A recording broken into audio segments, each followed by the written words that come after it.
সত্যি তাই। আর কতদিন চলবে জানি না এরকমভাবে। আসলে ভয়েস ওভারও দিতে পারছি না, কারণ বাড়িতে সারাদিন আওয়াজ হচ্ছে। কোথায় গিয়ে ভয়েস ওভার দেবো বলো তো? ওই জন্য এখন ওপরে এলাম জামা নিতে, কারণ ফ্রেশ হবো। এতক্ষণ করে রান্নাঘর বাড়তে গিয়ে বাসন টাসন সব মাজলাম।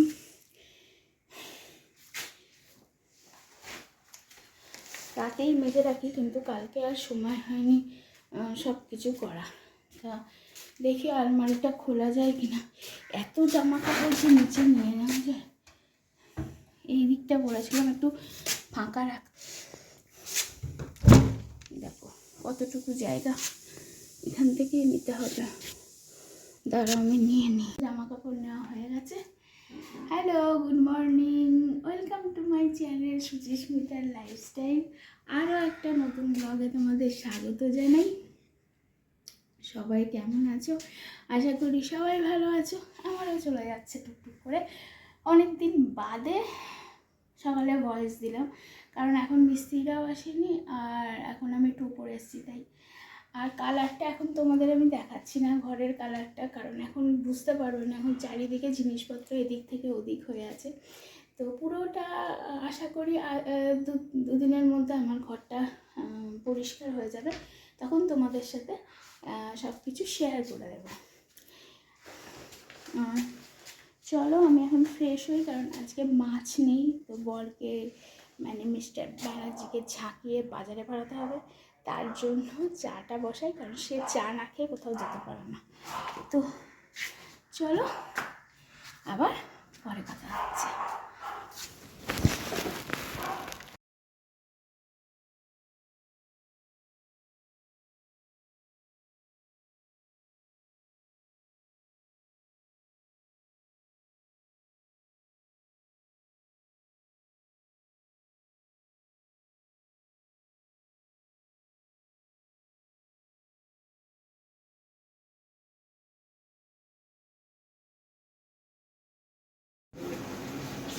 হ্যাঁ গো, এগুলো কি? গাজর? আমি কুচিয়ে রেখেছি, আমি ভুলে গেছি।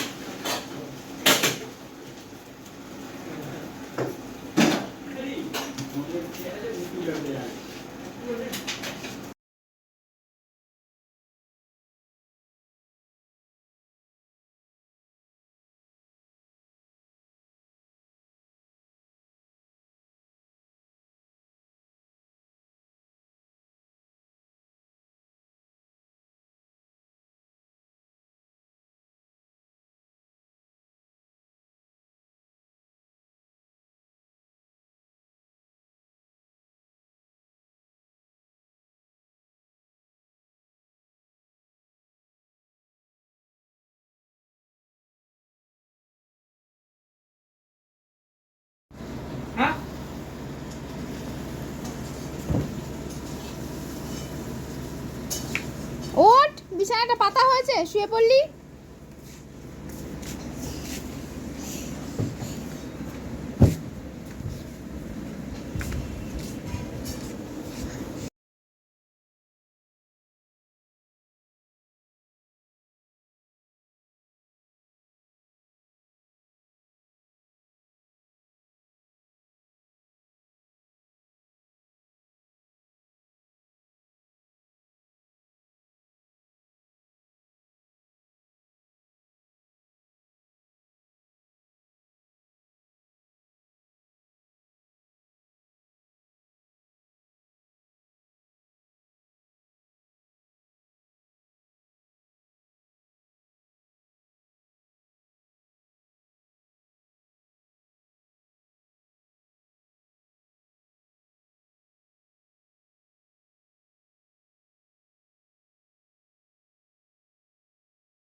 প্রায় 12টা বাজতে চললো। এবার চকর খাবার জোগাড় করব, আর হলো ছেলেটাও জোগাড় করে রাখি। মানে ছেলের খাবার এখন তৈরি করা আছে, রাতের খাবারের জোগাড়টা করে রাখলে কি হয় বলো তো, মানে ফটাফট বসিয়ে দেওয়া যায়। আর চেয়েছিলাম ছাদে যাবো জামা কাপড় মেলতে, প্রচণ্ড রোদ, মাথা ঘুরছে, যেতে পারি। আচ্ছা চলো আজকে দেখিয়ে দিই কী কী রান্না হচ্ছে। তো এটা তো ভাত, এটা হচ্ছে পাবদা মাছের ঝাল, এটা হচ্ছে শুক্তো, আর এটা সয়াবিন দিয়ে পেঁপে দিয়ে তরকারি, এটা রাতের জন্য।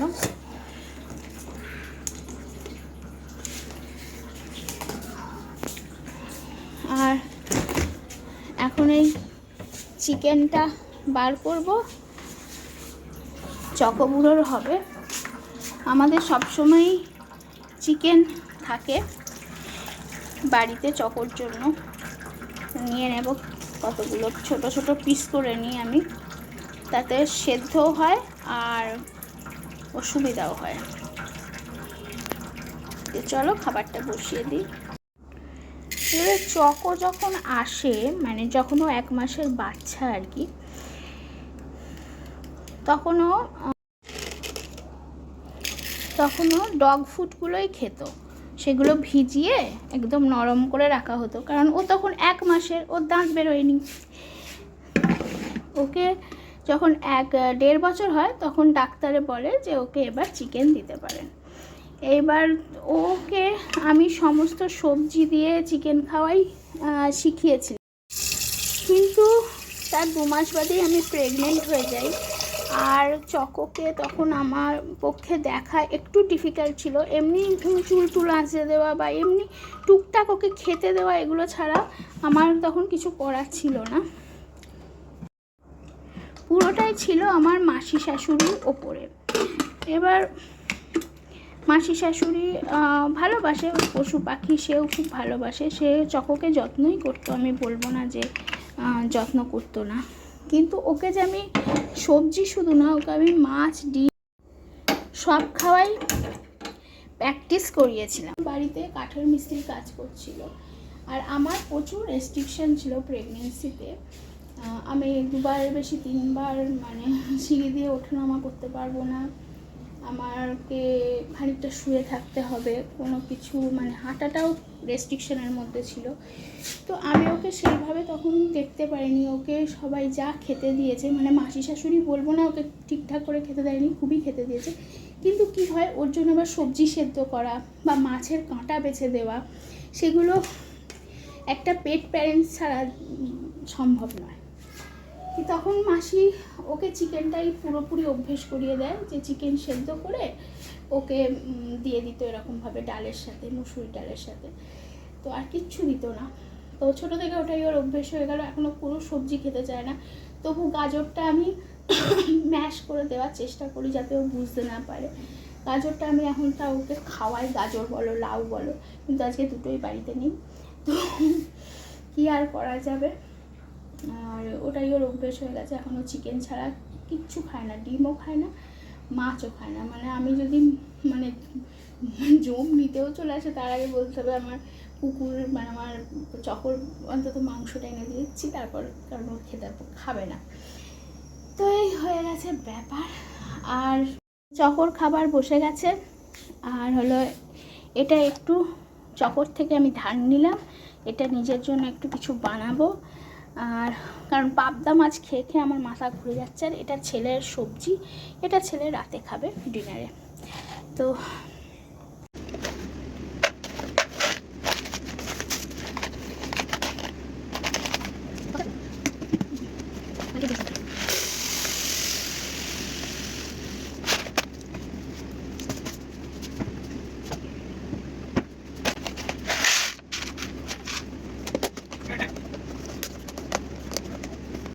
দেখো আমার ছেলের অবস্থা দেখো, এইখানে পা দিয়ে ওইখানে উঠেছে, ওদিকে ওখান থেকে পারলো।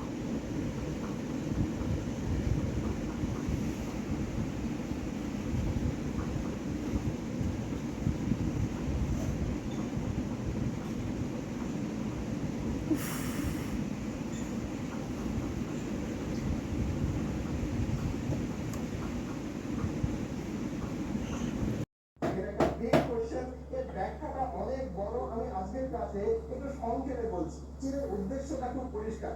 ভারত মহাসাগর